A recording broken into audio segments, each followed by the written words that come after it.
The president is floating the idea that gang members over the age of 14 should be prosecuted as adults. And now he's sending his final warning that if crime in our nation's capital is not dealt with properly, the federal government may be forced to take over. Watch. Somebody from DOGE was very badly hurt last night. You saw that. A young man who was beat up by a bunch of thugs in D.C. And either they're going to straighten their act out in the terms of government and in terms of protection, or we're going to have to federalize and run it the way it's supposed to be run. Well, overall, violent crime has been trending downward across America. Murder, rape, robbery, all happening less than it was in 2023 compared to this time last year. But when you isolate our nation's capital, the statistics are eye-popping. The homicide rate, when compared to other major U.S. cities, is horrible. D.C. has the fourth worst murder rate in the U.S. for 2024, with nearly 96% of those homicide suspects being men. More than 70% carried out by suspects between the ages of 18 and 34. And just last month, a congressional intern was murdered in the crossfire of a drive-by shooting. The suspect or suspects are still at large. And now his mom recently spoke with Fox News Digital, has given an emotional plea to lawmakers sitting on the D.C. Council. What the heck are these people doing? What is the council doing? How are they protecting the people of D.C.? I don't care what neighborhood you're from. These people are not being protected. This isn't a joke anymore. People are getting killed. Charles, why is this happening in our nation's capital? Well, it's happening in other places, too. But, yeah, the statistics are obviously eye-popping there. I think the part about the gangs is really important, and also culture. You know, a year ago, my niece was shot. Oh, no. Yeah. She was shot on my block, my old neighborhood, my old block, and she was there visiting. They were actually there. There was a memorial for a friend I grew up with, her son, who had been murdered the year before. Mm-hmm. And so she was also shot, and my niece had 4 hours emergency surgery. What was really nuts is, so talking to the detectives, they had a suspect, a young person, 15 years old. They kind of knew who it was.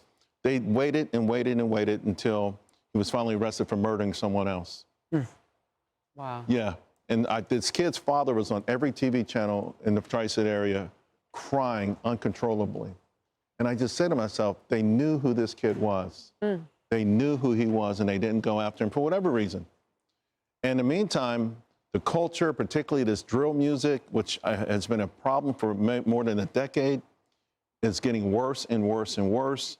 And it's something that's got to be identified, acknowledged, and dealt with. And you know how hard that is, though, because people will scream free speech and they'll say, but you can't. Yeah, I mean, the music, I don't know you can outlaw music per se, but I think you can have a counter message. There's got to be some sort of counter message to all of this, or it's just going to get worse, and it will be hidden in statistics. Wow.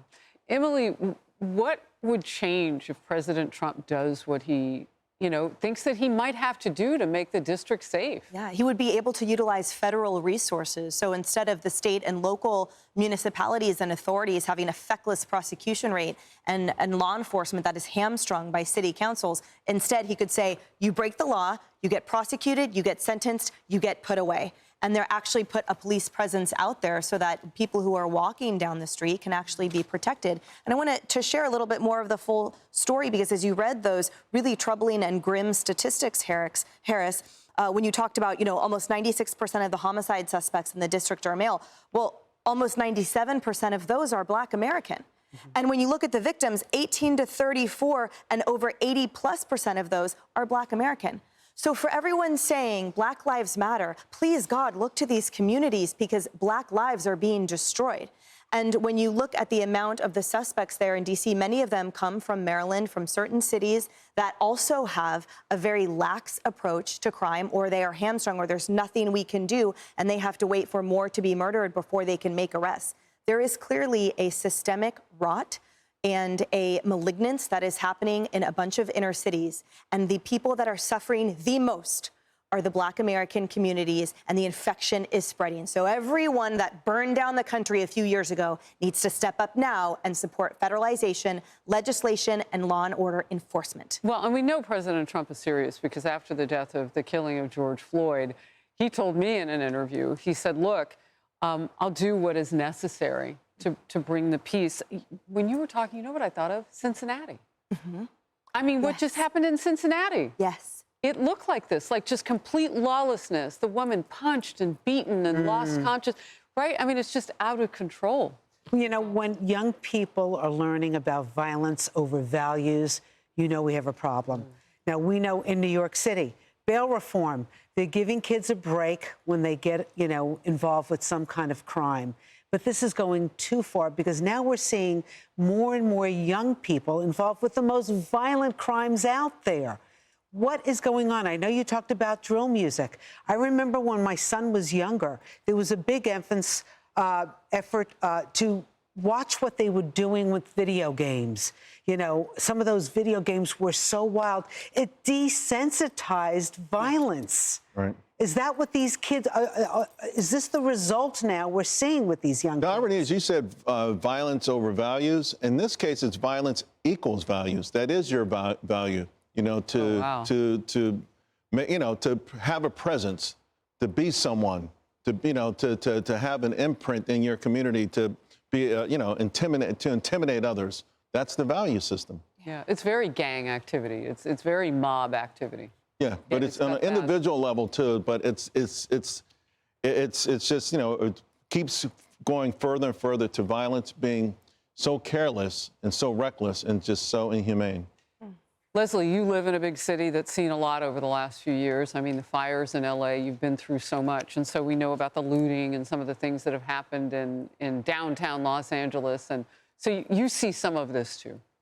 Yeah, downtown Los Angeles, that was 3 blocks, and I wouldn't, you know, liken that. But if you talk about, I agree with some of what Charles and Emily said regarding the systemic issues and regarding, you know, the violence begets violence. But, you know, I'm sorry, it's a lot more than, you know, video games or movies or music. You know, you don't have the proper resources put into education. You don't have opportunity. So if I'm not sitting around listening to music, where is the opportunity in that community? And then in addition to that, when you talk about having resources, you know, the federal government says they want to have less money. If you make D.C. a state, you get the same thing. You're not draining the federal government. And then you don't have the, you know, and Republicans should like this because they want more state power and they want less federal government involved in our lives.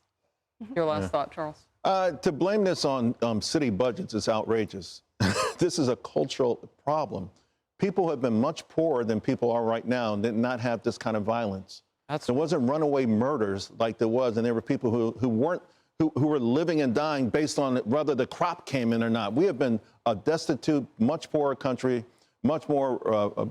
We've been in much worse conditions than this and didn't have the kind of violent outbursts that we're having right now. I think that's an excuse that I never said that. I think it's an excuse that provides cover. That provides cover that says what you do is okay because there's not enough money in education. So if you want to kill the brother across the street who's wearing a red bandana and you got a blue one on, go ahead.